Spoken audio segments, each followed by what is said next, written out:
Two sessions here today. Free practice 2 underway then, and Toprak Razgatlioglu now boards his steed, so he's not even lost a full lap compared to the rest of the field that are just completing their installation laps at present.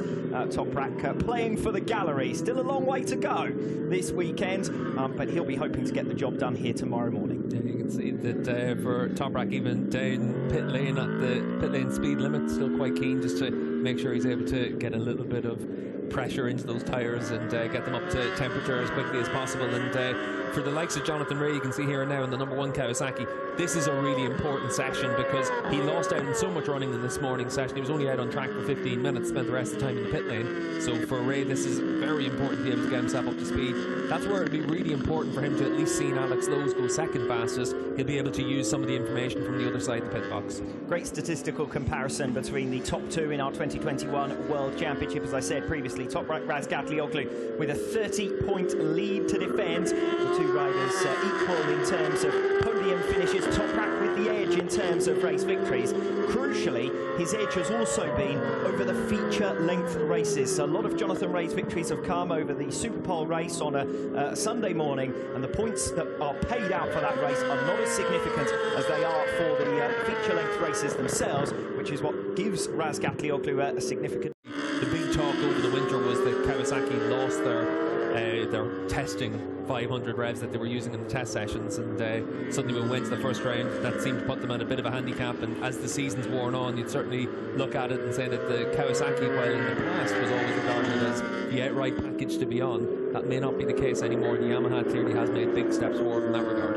As we watched Isaac Viñales there making his way through the final turn, had a little bit of a moment, but he got it together to cross the line, and despite that momentary error and the shaking of the head that followed for the number 32, he is among the riders who has immediately set a new personal best for the weekend on their first lap round in free practice 2, as Viñales just disappears there out of the back of the shot. Free practice 2, Alex Lowe's straight up and running, a 1 minute 35.167, and Scott Redding is also now into the 1 minute 35s, and significantly the likes of Rea, Bautista, Haslam, Rinaldi, Bassani, Viñales, Mercado, Nozane, all improving on what they were able to do earlier on today. We haven't yet seen the first time for Toprak Razgatlioglu, but it's not going to be a particularly fast one. He's a second down at the halfway mark, just building himself up in this session. Tell you who is looking good at this stage on his latest lap, and that's Alex Lowe's, 3/4 of a second up at the halfway mark, and 1:35.167 his fastest time in this session,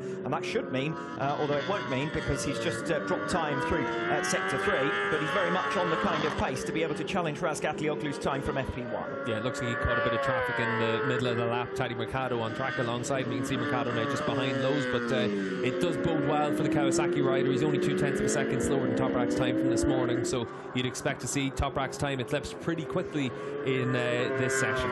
Toprak himself crossing the line, moves 10th in this session. He's one of the few, well, he's the only rider in the top 10 who hasn't yet improved on what they did earlier on today, as Alex Lowe's completes his lap, losing time in the 3rd sector, as we said. Jonathan Rea also losing that lap going away from him in the second half of it, but he too was up by 0.2 after the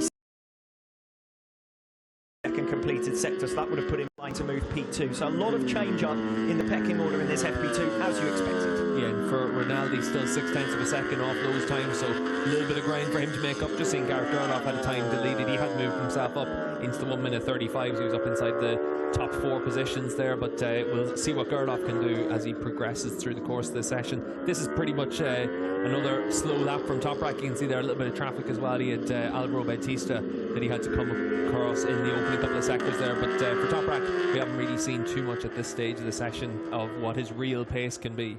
Yes, Razgatlioglu was a couple of tenths up after the first sector, but as you say, that lap time going away from him. Alvaro Bautista directly behind him on track, also losing a little bit of ground in the 3rd sector now.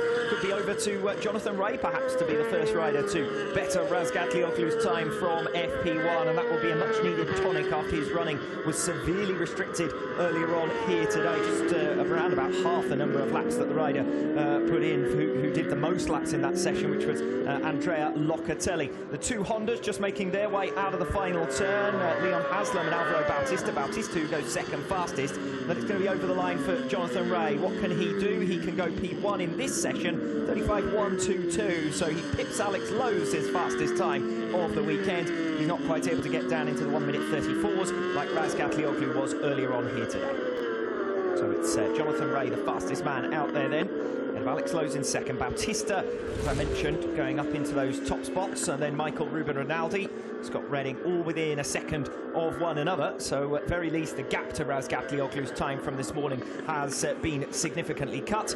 And Scott Redding there just moving up into fourth position. We watch super slow motion in towards turn one, heaviest braking zone on the circuit. Yeah, and we saw Toprak in the opening session on his first couple of laps, so immediately very aggressive into turn one. You can see Jonathan Rea a lot more calm into turn one, like you expect for his riding style, and it is always very different whenever you compare the two riders, and they find very different ways of setting very similar pace.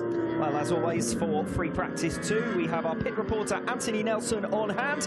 Anthony, over to you. Thanks, Alex. Down here in the Kawasaki Racing Team box, so Kim Rogan and Kim, it's a really important day for the Kawasaki Racing Team. This morning with Johnny, there was a bit of a technical issue. I don't know if you could shed some light on what happened there in FP1. Yeah, we made mistake from team side. Okay, sometimes it happens, and it's like this, and it's a shame because we lose maybe 25 minutes for Johnny to get used to the track, and considering the goals we need to achieve this weekend is a shame, but okay, we need to accept, try to not repeat, and continue going. What's the game plan now for FP2? Yeah, good, quite good. Now we start where we stop with Johnny.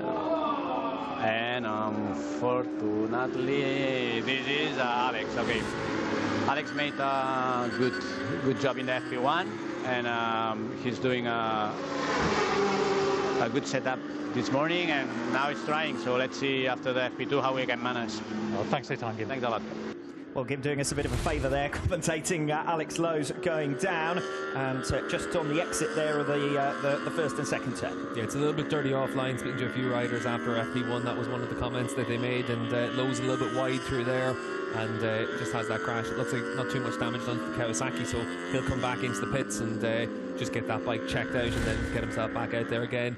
As Gim had been saying as well, though, it has been a pretty good start to the session. If he can actually go better than the target time he set this morning, a 1 minute 34.985. If he does it, he'll be the first rider in this session to go into the 1 minute 34s. 1:35.122 is the time to beat, set by Jonathan Rea, and Razgat Lioglu beats Rea's time, but not quite able to get back into the 1 minute 34s. Yeah, staying just outside the 35s, and it's gotten another couple of degrees cooler over the course of the last 15 or 20 minutes as well, so track temperature starting to decrease again, and that's going to be interesting for the teams and riders to keep an eye on, because it is all about the cloud cover that can roll in here in Indonesia, and certainly this can be something that's going to be a storyline all the way through the weekend, because looking at the weather forecast, the locals are saying that there's storms brewing as well for tomorrow, so for these riders, looking to the skies is almost going to be as important as anything else through the course of this weekend. They might have just been talking about the championship situation, of course. That's certainly how we anticipate it. You were talking earlier on about how friendly the relationship has always been between Razgat Lioglu and Rea. I think this weekend, if any, is going to be a test of that. I think it's going to be a test of it. The one thing about it is, though, with a 30-point gap, it's going to take an awful lot of misfortune for Toprak, and then for Rea to really be able to get the most out of his weekend. And certainly what we've seen from this weekend so far, Toprak, he's clearly got a good bike underneath him, and he's exactly where he wants to be. Best news at this stage of the season is that they're both expected to be back to doing all over again in 2022. Yeah, I'm excited already for next year. We've obviously had a tremendous season all the way through, and what's going to be good for next year as well is we're going to see hopefully the resurgence of this man Garrett Gerloff. You can see up there second fastest in this session, and second fastest overall, just less than a tenth of a second slower than Toprak in this session. And what we've seen from Garrett all the way through this year has been really impressive speed, but obviously his confidence took a big knock in the middle of the season, so hopefully we're going to see him back for next year, and a host of other riders. New fastest lap of the weekend from Toprak Razgatlioglu, 1 minute 34.815. Once again laying down the gauntlet, over a quarter of a second faster than this man Garrett Gerloff, although Gerloff has shaved a little bit off his time to manage to close in. And Scott Redding is only the second rider into the 1 minute 34s as he goes P2. So it does mean that we've got just over a third, or just under a third of a second separating the top 5 in this session. We're certainly a whole lot closer than we were earlier on, that's for sure. Yeah, as you'd expect, we've seen everyone make a big step forward now in this session, and we're seeing a lot of riders now come back into the pits. You can see there from the timing tower on the left-hand side of the screen, the P beside the likes of Rinaldi up there in 6th position. So a lot of riders coming back into the pits. You'd expect to see Toprak and Ray come back in pretty soon. Toprak, you can see there closing up in the back of Jonathan Ray once again, so this could well be the last lap for Jonathan Ray on this stint. I sort of cut you off when we were talking about riders who might